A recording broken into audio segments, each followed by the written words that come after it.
주식시장 너무 복잡하고 어렵게만 느껴지시나요?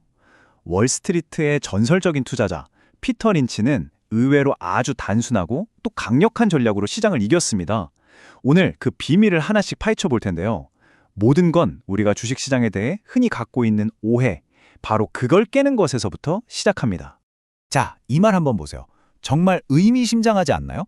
성공적인 투자라는 게 단순히 오르내리는 가격만 쫓는 도박 같은 게 아니라는 겁니다. 기업의 진짜 가치를 제대로 아는 것, 바로 거기서부터 모든 게 시작된다는 걸 아주 명확하게 보여주는 말이죠. 오늘 우리가 함께 살펴볼 내용입니다. 이 5가지 단계를 쭉 따라가다 보면 피터 린치의 투자 철학이 왜 그렇게 강력했는지 그 명확한 그림을 그리실 수 있을 겁니다. 첫 번째 주제는 투자는 도박이 아니다입니다. 많은 분들이 주식시장을 무슨 카지노처럼 생각하시는데 과연 그럴까요? 아니요. 이것이 얼마나 철저한 분석과 규율이 필요한 영역인지 한번 확인해 보시죠. 진짜 전설적인 투자자들은요, 시장에서 막 짜릿한 흥분을 찾지 않아요. 오히려 투자는 페인트가 마르는 것처럼, 풀이 자라는 것처럼 지루해야 한다고 말합니다. 이 말이 딱 그 의미죠. 하룻밤의 스릴이 아니라 지루할 정도의 꾸준함과 인내심, 진짜 부는 바로 거기서 나온다는 겁니다. 가치 투자의 창시자 벤저민 그릴럼이 남긴 정말 유명한 비유죠. 단기적으로 주가는 뭐랄까 인기 투표 같아요. 사람들이 막 몰리면 오르고 관심이 식으면 떨어지죠. 하지만 장기적으로 보면 결국 체중계처럼 기업의 진짜 무게, 즉 내재가치 수렴하게 된다는 겁니다. 정말 핵심을 꿰뚫는 통찰이죠. 자, 그럼 드디어 오늘의 주인공 피터 린치를 만나볼 시간입니다. 그가 얼마나 대단한 성과를 냈는지, 그리고 그의 투자 철학이 왜 우리 같은 평범한 사람들에게도 유용한지 자세히 한번 들여다보겠습니다. 이 숫자 한번 보세요. 29%. 이게 뭐냐면요, 피터 린치가 13년 동안 피델리티 마젤란 펀드를 운영하면서 기록한 연평균 수익률입니다. 와, 딱 한 해 잘한 게 아니라 무려 13년 동안 매년 평균적으로 29%씩 자산을 불렸다는 거예요. 이건 정말 전설적인 기록이죠. 이 숫자 하나만 봐도 우리가 왜 그의 전략에 귀를 기울여야 하는지 더 설명이 필요 없겠죠. 피터 린치의 접근법에서 정말 흥미로운 지점이 바로 여기입니다. 그는 그냥 어떤 주식을 살까 하고 덤벼들지 않았어요. 그게 아니라 먼저 기업을 이 6가지 유형 중 하나로 분류했습니다. 내가 지금 투자하려는 게 저성장주인지, 고성장주인지, 아니면 경기에 민감한 주식인지를 명확히 아는 것부터 시작했다는 거죠. 10루타 종목, 영어로는 10배거라고 하죠. 주가가 10배 오르는 대박 종목을 뜻하는 피터 린치의 유명한 용어인데요.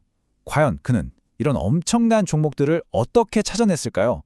그가 사용했던 핵심 도구를 지금부터 소개해드리겠습니다. 바로 이 질문이 피터 린치 전략의 심장이라고 할 수 있습니다. 모두가 좋다고 달려드는 비싼 성장주를 쫓아가는 게 아니라 어떻게 하면 합리적인 가격에 앞으로 크게 성장할 회사를 찾아낼 수 있을까? 이 질문에 대한 답을 찾는 과정이죠. 피터 린치의 비밀 무기, 그게 바로 이 PEG 비율입니다. 우리가 흔히 아는 PE 비율은 지금 버는 돈에 비해 주가가 얼마나 비싼가만 보여주잖아요. 근데 PEG는 여기에 미래 성장성이라는 아주 중요한 변수를 더합니다. 그러니까 이 회사가 이렇게 빠르게 성장하는 걸 감안하면 지금 이 가격이 과연 합리적인가? 이걸 알려주는 훨씬 더 강력한 도구인 셈이죠. 이게 바로 린치가 즐겨 썼다는 PEG 비율을 아주 실용적으로 바꿔놓은 린치 비율이라는 건데요. 공식 되게 간단하지 않나요? 그냥 성장률에다가 배당 수익률 더하고 그걸 PE 비율로 나누는 거예요. 그래서 나온 숫자가 2가 넘는다? 이거 정말 좋다는 신호고요. 1.5 정도면 괜찮다. 근데 1보다 작으면 이건 좀 피해야 한다는 거죠. 복잡하게 이것저것 볼 필요 없이 이 간단한 계산 하나만으로도 이 주식의 성장성에 비해 싼지 비싼지를 바로 가늠할 수 있는 정말 실용적인 툴이라고 할 수 있습니다. 자, 그럼 피터 린치의 전략이 전체 투자의 세계에서 어떤 위치에 있는지 한번 그림을 그려볼까요? 그러려면 투자의 3대 학파라고 할 수 있는 가치주, 성장주, 그리고 GARP에 대해 알아봐야 합니다. 가치 투자와 성장 투자 사이에는 늘 팽팽한 긴장감이 있죠. 한쪽은 얼마나 싸게 사느냐에 집중하고 다른 한쪽은 얼마나 빠르게 성장하느냐에 집중하거든요. 그런데 피터 린치는 이 둘을 아주 절묘하게 결합하는 방법을 찾아낸 겁니다. 이 표를 보시면 3명의 전설적인 투자자들이 어떻게 다른지 한눈에 들어오죠? 그레이엄은 철저하게 싼 주식을 찾았고 버핏은 독점적인 우량 기업을 선호했습니다. 그리고 린치는 그 중간에서 합리적인 가격의 성장주, 가어프라는 독보적인 영역을 개척한 거죠. 이 차트는 실제 데이터가 모든 걸 말해줍니다. 지난 5년간의 성과를 보면 피터 린치의 GARP 모델이 그레이엄이나 버핏의 모델보다 훨씬 높은 성과를 기록했어요. 이게 뭘 의미할까요? 현대시장에서는 단순히 싼 주식이나 막연히 좋은 주식을 사는 것보다 합리적인 가격에 성장하는 주식을 찾는 게 얼마나 강력한 전략인지 명확하게 보여주는 증거입니다.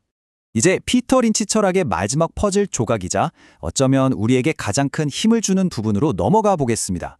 그건 바로 여러분 자신의 경험을 가장 강력한 무기로 활용하는 겁니다. 내가 뭘 갖고 있는지, 그리고 내가 이걸 왜 갖고 있는지 알아야 한다. 린치의 가장 유명한 조언이죠. 이게 무슨 말이냐면요. 우리 같은 개인 투자자들이 일상생활 속에서 주변 세상에 조금만 주의를 기울이면 월스트리트의 똑똑한 분석가들보다 훨씬 먼저 엄청난 기회를 발견할 수 있다는 뜻입니다. 여러분이 바로 현장의 진짜 전문가라는 거죠. 바로 이런 사례들이 그 증거입니다.